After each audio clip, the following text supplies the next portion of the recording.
इस्लाम आखिर क्या माना है इस्लाम का? बाज लोगों के नजदीक इस्लाम एक दीन है जो अरब में मक्का से हजरत मोहम्मद सल्लल्लाहु अलैहि वसल्लम के जरिए जाहिर हुआ, और कुछ लोगों के लिए इस्लाम वो हक है जिसका पैगाम हर एक नबी और रसूल ने अपनी अपनी उम्मतों को दिया, जिसका जिक्र हमें कुरान में मिलता है। जब हम कहते हैं हर नबी और रसूल ने इस्लाम का पैगाम दिया, तो इससे मुराद होती है तौहीद, ना कि शरीयत। मुझे यकीन है कि आप सबको मालूम होगा कि तौहीद का तसव्वुर हजरत आदम अलैहिस्सलाम से लेकर हजरत मोहम्मद सल्लल्लाहु अलैहि वसल्लम तक एक सा था। जो चीज तब्दील होती रही वो थी किताब और शरीयत। आज की इस वीडियो में हम इसी मौजू पर गुफ्तगू करेंगे कि तौहीद और शरीयत असल में क्या है, और हर रसूल की शरीयत हमारी शरीयत से मुख्तलिफ कैसी थी। तो आइए आज का वीडियो शुरू करते हैं। नोट: वीडियो में बताए सारे इन्फॉर्मेशन का सोर्स आपको डिस्क्रिप्शन में पीडीएफ की शक्ल में मिल जाएगा, जिसे आप वहां से डाउनलोड करके पढ़ सकते हैं। लिटरली तौहीद का मतलब होता है एक बनाना या एक होने का दावा करना। ये लफ्ज अरबिक वर्ब वहादा से निकला है, जिसका मतलब होता है मिलाना, जोड़ना या एक कर देना। लेकिन जब लफ्ज तौहीद का इस्तेमाल अल्लाह सुब्हानहू व तआला के लिए होता है, यानी तौहीदुल्लाह, तो इसका मतलब होता है अल्लाह ताला की वहदानियत को समझना और उसे अपनी जिंदगी के तमाम अमाल में बरकरार रखना, चाहे वो काम सीधा हो या गैर सीधा अल्लाह ताला से ताल्लुक रखता हो। इसका मानना ये है कि इंसान ये यकीन रखे कि अल्लाह एक है, उसका कोई शरीक नहीं, उसकी हुकूमत में वो अपनी जात और सिफात में बेमिसाल है, यानी उस जैसा कोई नहीं, और इबादत में भी उसका कोई हिस्सेदार नहीं। ये तीन पहलू तौहीद के उस बुनियादी हिस्से को बनाते हैं जिसमें इल्मी मुकामात को तकसीम किया गया है। ये तीन हिस्से एक दूसरे से जुदा नहीं किए जा सकते, ये आपस में मिलकर पूरी तौहीद का तसव्वुर बनाते हैं। वैसे तो कई प्रोमिनेंट इस्लामिक थियोलॉजियंस ने इस पर गुफ्तगू की है, लेकिन इनमें से डॉक्टर बिलाल फिलिप एक ऐसे स्कॉलर हैं जिन्होंने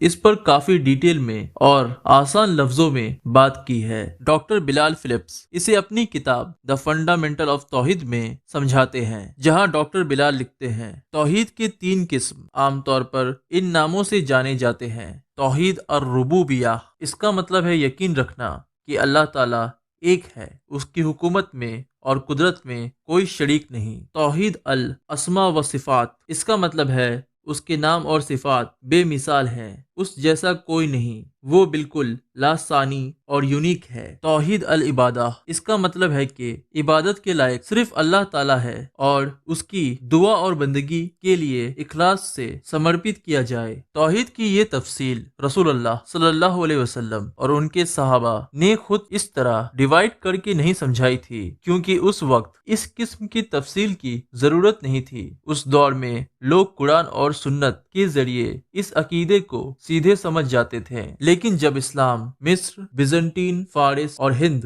तक फैला और वहाँ के मुख्तलिफ शकाफतों का असर मुसलमानों पर पड़ा, तब तौहीद के इस अकली तौर पर तफरीक करने की जरूरत महसूस हुई, ताकि लोगों को समझाया जा सके कि असल तौहीद क्या है और शिर्क किस चीज को कहते हैं। तो मैं उम्मीद करता हूँ कि अब तक आपको तौहीद की एक बेसिक अंडरस्टैंडिंग मिल गई होगी।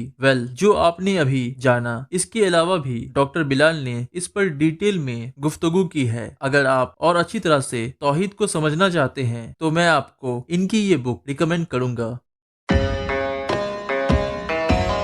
शरिया लफ्ज अरबिक रूट शा रा आ से निकला है, जिसका असल मतलब है पानी तक ले जाने वाला साफ रास्ता। इस्लामिक माने में इसका मतलब है अल्लाह का दिया हुआ सीधा रास्ता या कानून, जो इंसान को सही जिंदगी और निजात की तरफ ले जाता है। देखा जाए तो अल्लाह ने कुरान में मुख्तलिफ मुकामात पर इसका जिक्र किया है, और साथ में हमें ये भी बताया है कि हर एक रसूल अपने साथ एक नई शरीयत लाता है, जो पुरानी शरीयत से अलग होती है और पुरानी वाली को खत्म कर देती है। लेकिन इसे अगर अच्छी तरह से समझना है तो सूरह अल-माइदा आयत नंबर 48 और 49 इसे काफी अच्छी तरह से समझाती है। वैसे तो इस सूरह पर काफी प्रोमिनेंट क्लासिकल इस्लामिक स्कॉलर की तफसीर मौजूद है, लेकिन इसे मौलाना मुफ्ती मोहम्मद शाफी काफी आसान अंदाज और डिटेल में समझाते हैं, और मौलाना इसका जिक्र अपनी तफसीर मारिफुल कुरान में करते हैं।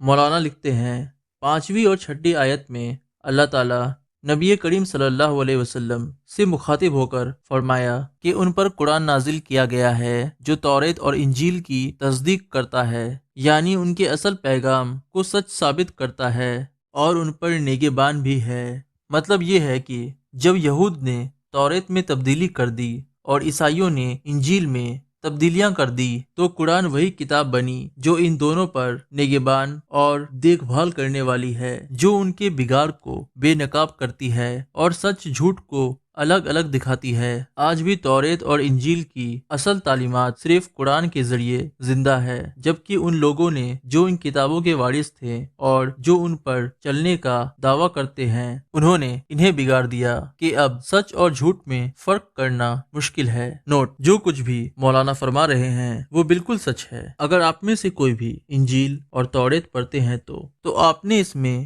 کئی ایسی آیتیں دیکھی ہوں گی جو اصل کتاب میں موجود نہیں تھی، جیسے انجیل میں ایک عورت اور زنا کا قصہ ہے جو آج تک کی سب سے پرانی انجیل یعنی کوڈیکس سینیٹیکس اور کوڈیکس ویٹیکنس میں نہیں ملتی۔ کرسچین تھیولوجین جیسے بروس میٹزگر، بار ڈی اہرمن اور ایف بروس نے لکھا ہے۔ یہ قصہ بعد میں کسی کرسچین اسکرائب نے انجیل میں ایڈ کیا تھا تاکہ عیسیٰ علیہ السلام کی رحمت اور معافی دکھائی جا سکے، لیکن یہ اصل لیکھوں کا حصہ نہیں تھا۔ اس بات پر آج زیادہ تر بائبل اسکالر متحد ہیں کہ یہ پیسج لیٹر ایڈیشن ہے، نہ کہ اصلی انجیل کا حصہ۔ اس کے علاوہ بھی انجیل میں کئی ایسی آیتیں ہیں جو سب سے پرانی انجیل کی کتابوں میں نہیں ملتی، اور یہی حال توریت کا بھی ہے۔ خیر، اس کے بارے میں ہم پھر کبھی بات کریں گے۔ چلیے ویڈیو پر واپس آتے ہیں۔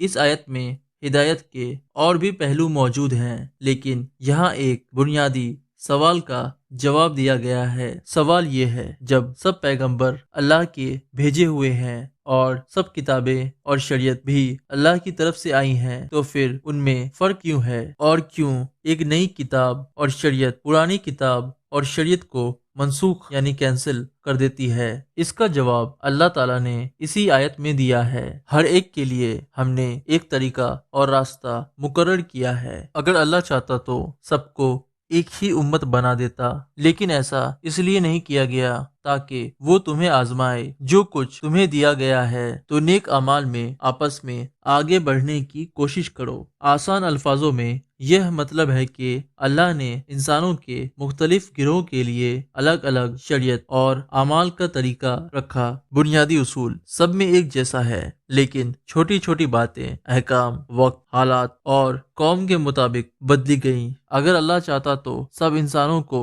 ایک ہی کتاب اور ایک ہی شریعت پر چلا دیتا۔ یہ اس کے لیے مشکل نہیں تھا، لیکن اللہ نے ایسا اس لیے نہیں کیا کیونکہ وہ انسان کو آزمانا چاہتا تھا۔ اسے دیکھنا تھا کہ کون اصل عبادت کی روح کو سمجھتا ہے، کون ہر نئی حکم کے آنے پر تیار ہے اسے قبول کرنے کے لیے، چاہے اس کا پرانے دین اور روایت سے جدا ہونا کتنا بھی مشکل کیوں نہ ہو۔ ایسے لوگ اصل میں اپنے رب کے سچے بندے ہیں جو ہمیشہ نئی وحی کے لیے تیار رہتے ہیں اور اللہ کے حکم پر عمل کرتے ہیں۔ دوسری طرف وہ لوگ ہیں جو اپنی شریعت اور کتاب کو ہی زندگی کا آخری مقصد بنا لیتے ہیں۔ ان کے لیے وہ صرف باپ دادا کا دین بن جاتا ہے، پھر وہ کسی نئی الہی ہدایت پر دھیان نہیں دیتے اور اسی امتحان میں نکل جاتے ہیں۔ تو میں امید کرتا ہوں کہ اب تک آپ سب کو یہ سمجھ آ گیا ہوگا کہ شریعت کیا ہے اور کیسے ہر رسول کی شریعت ہر ایک کے مقابلے الگ تھی۔ تو اب چلیے ان الگ الگ شریعتوں کا ایک اگزامپل دیکھتے ہیں تاکہ یہ بات کہ بنیادی اصول سب میں ایک جیسے ہیں، لیکن چھوٹی چھوٹی باتیں، احکام، وقت، حالات اور قوم کے مطابق بدلی گئی، اسے ہم بہتر طرح سے سمجھ سکیں۔ مجھے یقین ہے کہ آپ سب جانتے ہوں گے کہ رسول اللہ صلی اللہ علیہ وسلم سے پہلے جو شریعت پچھلی امت کو دی گئی تھی وہ حضرت موسیٰ پر نازل ہوئی تھی، جو توریت میں موجود تھی۔ حالانکہ اس کے بعد عیسیٰ ابن مریم آئے جن پر بھی اللہ نے اپنی وحی نازل کی، لیکن انہوں نے موسیٰ علیہ السلام کی شریعت کو पूरी तरह से तब्दील नहीं किया बल्कि उसकी इस्लाह और तकमील की। उनका मकसद था कि लोग शरीयत की रूह को समझें और उस पर सच्चे दिल से अमल करें। इसीलिए हम मूसा अलैहिस्सलाम की शरीयत पर गुफ्तगू करेंगे। तो चलिए जानते हैं कि तौरेत की शरीयत हमारी आज की शरीयत मोहम्मद सल्लल्लाहु अलैहि वसल्लम से किस तरह मुख्तलिफ है और क्या इन दोनों में बुनियादी उसूल एक जैसे हैं। इसे समझने से पहले हमारे लिए लाजमी है कि हम कुछ बातें जान लें। तौरेत, जिसे इंग्लिश में तोरा कहते हैं, वो वही किताब है जो अल्लाह ने हजरत मूसा पर नाजिल फरमाई थी। ये 5 किताबों पर मुश्तमिल है, जिसे यहूदी और ईसाई दोनों पेंटाटेच कहते हैं, मतलब मूसा की 5 किताबें। ये है वो 5 किताबें जेनेसिस, बराइशित, इब्तिदा, दुनिया की पैदाइश और नबियों का जिक्र, एक्सोडस, खुरूज, इसमें बनी इसराइल का मिस्र से निकलना और हजरत मूसा पर अल्लाह के हुक्म और शरीयत नाजिल होने का जिक्र, लिवाइटिकस, अहकाम कानून, इसमें कुर्बानी, पाकीज़गी और कानून के अहकाम दिए गए हैं। नंबर्स, अदाद, बनी इसराइल के सफर, लक्ष्य, लश्करों और उनके इम्तिहानों का जिक्र, ड्यूटरोनॉमी, तकरारे अहकाम, मूसा अलैहिस्सलाम का आखिरी खिताबात जिसमें वो पूरी शरीयत का एक नया खुलासा देते हैं। ये 5 किताबें मिलकर तौरेत कहलाती हैं। और क्रॉनिकल्स असल में तौरेत का हिस्सा नहीं है। क्रॉनिकल्स का मतलब होता है तारीख यानी हिस्ट्री। इसमें बनी इसराइल की हिस्ट्री लिखी गई है, खास तौर पर दाऊद और सुलेमान अलैहिस्सलाम के बाद के जमाने तक। अब जब ये बुनियादी बात समझ ली गई है तो चलिए अब आगे बढ़ते हैं। मूसा अलैहिस्सलाम के दौर में बनी इसराइल को हुक्म था कि वो अपनी इबादत टैबरनेकल की तरफ करें। बाद में जब बैतुल मकदस बन गया तो तमाम दुआएं और कुर्बानी उसी की तरफ होती थी, यानी उनका किबला हमेशा जेरूसलम था। ये उनके लिए निशानी थी कि अल्लाह उनके साथ है और उनका कौम पर खास अहद है। लेकिन बाद में अल्लाह ने हुक्म दिया कि किबला काबा की तरफ कर दिया जाए। ये तब्दील सिर्फ रुख का नहीं था, ये एक रूहानी और सियासी आजादी थी। इसका मतलब था कि अब उम्मत किसी कबीले या इलाके तक महदूद नहीं बल्कि पूरी इंसानियत के लिए अल्लाह की उम्मत बन गई है। और काबा वो मुकाम है जो हजरत इब्राहिम और हजरत इस्माइल ने फिर से बनाया था, पहली इबादतगाह जिसे कुरान ने अव्वल बैत कहा। मूसा अलैहिस्सलाम पर जो शरीयत आई वो सिर्फ बनी इसराइल के लिए थी। खुदा ने कहा, यानी ये कानून एक खास कौम के लिए था, पूरी दुनिया के लिए नहीं। और तौरेत में खुद ये बशारत दी गई कि एक नए नबी आएंगे। ये उनके लिए इशारा था कि नई शरीयत आएगी, पुरानी को तमाम करने के लिए नहीं लेकिन उसका सिलसिला पूरा करने के लिए। और जब इस्लाम आया कुरान ने ये बात वाज़ेह कर दी, लेकिन साथ ही ये भी कहा, आज मैंने तुम्हारे लिए तुम्हारा दीन मुकम्मल कर दिया, अपनी नियमत तुम पर पूरी कर दी और तुम्हारे लिए इस्लाम को दीन के तौर पर पसंद कर लिया। और रसूलुल्लाह सल्लल्लाहु अलैहि वसल्लम के लिए कुरान ने कहा, खातमुन नबियून, यानी अब वही और नई शरीयत का सिलसिला यहाँ खत्म हो गया। जो दिन अब है वो पूरी इंसानियत के लिए मुकम्मल और हर दौर के लिए काफ़ी है। अगर हम तमाम बातों को एक साथ देखें तो ये बात बिल्कुल वाज़ेह है, दीन का असल पैगाम हमेशा एक ही रहा है, लेकिन शरीयत हर उम्मत के हालात और ज़माने के मुताबिक बदलती रही। तो आज के लिए बस इतना ही। अगर आपको ये वीडियो अच्छी लगी हो और इससे आपके इल्म में इजाफा हुआ हो तो इस वीडियो को लाइक कीजिए। अगर आप ऐसी वीडियो देखने में इंटरेस्टेड हैं तो हमारे चैनल को सब्सक्राइब कर लीजिए। तो मैं मिलता हूँ आपसे अगली वीडियो में, तब तक के लिए अस्सलाम वालेकुम, जज़ाकल्लाह खैर।